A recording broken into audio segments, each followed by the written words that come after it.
We have reached the end of regular languages. We now ask the question, what is a non-regular language? We know they exist because we have learned acceptance of regular languages require no memory.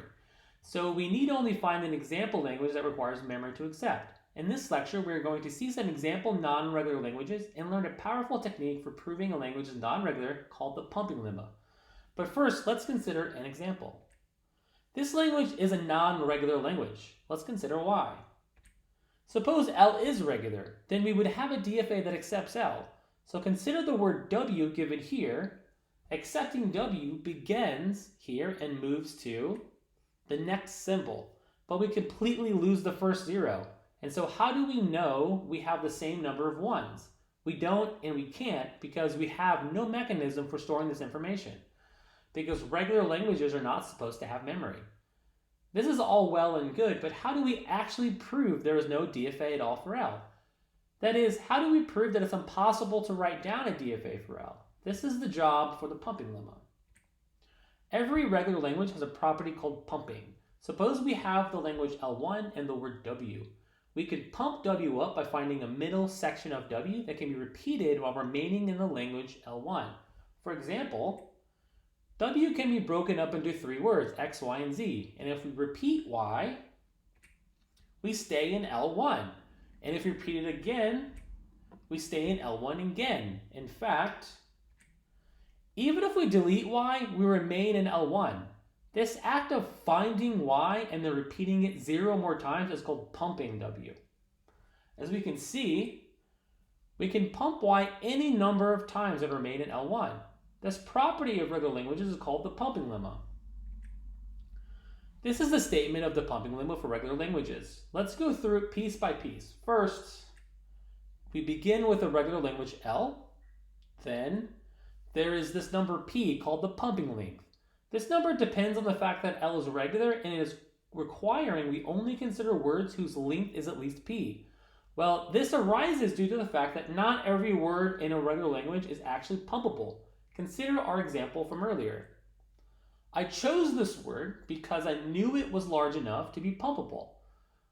But what if I choose instead the word W prime whose length is 0? Now we cannot find a non-empty Y such that X, Y, Z remains in L. It's impossible, so the empty word cannot and can never be pumped. So this number P is the size of the words in L that can be pumped for sure. For example, for our example, P is 1, but it may be different for other languages. Next, given a word W of length at least P, we can factor W into 3 subwords of W called X, Y, and Z such that when we concatenate them together, we get W. But not just any factorization works. The 3 conditions must be satisfied. The first condition says that we can always pump Y and remain in the language. Then condition 2 says that Y must be non-empty. So when we repeat Y, we are indeed changing the word. And the third condition says that Y, the portion of W that can be repeated, must reside in the first P symbols of W. So let's consider another example to try and understand the statement a little better. Consider this example language and its corresponding DFA. We can use this example to better understand the pumping lemma using this example. Let's consider a few words and try to understand when a word is large enough to be pumped. So we have the word W1, which is the simplest word found in L2. Notice that it's impossible to factor this word into 3 pieces, X, Y, and Z, such that Y is not empty. Now let's consider a slightly larger word, W2. This word can be factored into X, Y, and Z. Notice here that if we duplicate Y, then we always land in L2 because Y will only produce an even number of B's. Let's consider one more example. The word W3 has a few different factorizations, and here I give one of them. Notice again that I can pump W3 up and always remain in L2. So for W2 and W3, what's happening here that isn't happening for W1? Let's consider how these are accepted by the DFA. Consider W2 again. Any word in a language like L2 represents a path in the DFA called a run. A run is the sequence of states making up the path we follow when we run the DFA M on the input word W. Let's take a look at the run for W2. When we run the DFA, here on W2, it follows the path given here. Thus, its run is simply 0, 1, 2, 1, 3. This run represents the word W2, and so when we factor W2 into X, Y, and Z, we can also factor the run into runs R, T, and S. Let's take a look at what happens when we pump up W2. Notice that any run that starts with state 0 and ends with state 3 is an accepting run. That is, it starts with the start state and ends with the final state. Thus, that a run represents a word in the language L of the DFA, and here, that's L2. Clearly, the run for W2 is accepting, and every pump of W2 is accepting, because we are duplicating the run T, which is the sequence 2, 1, but this is simply writing the loop in the DFA. Also, notice that the loop is present in W2's initial accepting run before we pumped anything up. This is really important because it shows us that we can factor the run and hence factor the word W2. Compare this with the accepting run for W1. Notice that the loop is not present, and hence, this is the reason we cannot pump it up. Let's consider W3. W3 is a bit longer, but quite interesting. Notice that when we factor the run, we are isolating a rather complex loop. But that's okay. The loop may be simple or it may be complex, but what we have to be sure of is that a loop can be found in the run of the word. So the question becomes, how do we know when the run of a word will have a loop in it? Well, it has to be large enough. Let's take a look at the length of the words and the runs and compare them. Perhaps a pattern emerges. Here we have the size of each word and the size of their runs. We can see that the size of the run is one more than the size of the word, but this makes sense because we have to visit an extra state to read the last symbol in the word when running the DFA.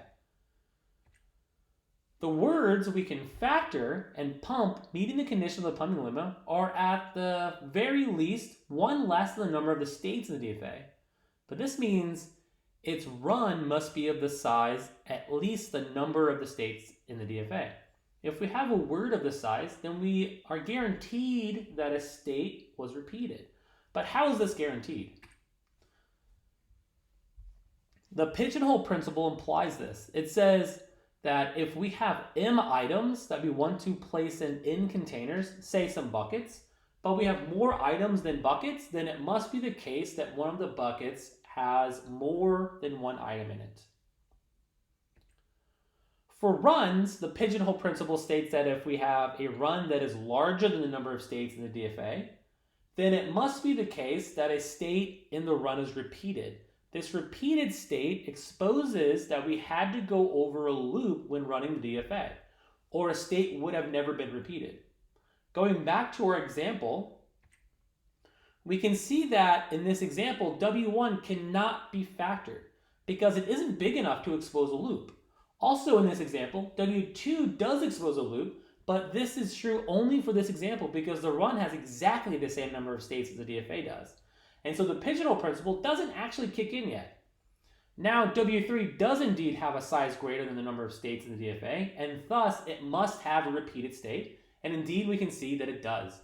This size is the pumping length P from the statement of the pumping lemma.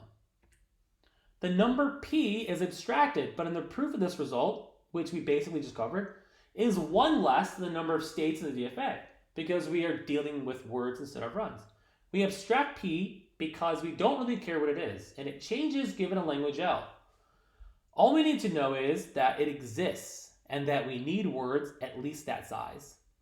So the pumping leak tells us that we can factor the word W so as to pump it up and with Y that is non-empty. With a Y that is not empty.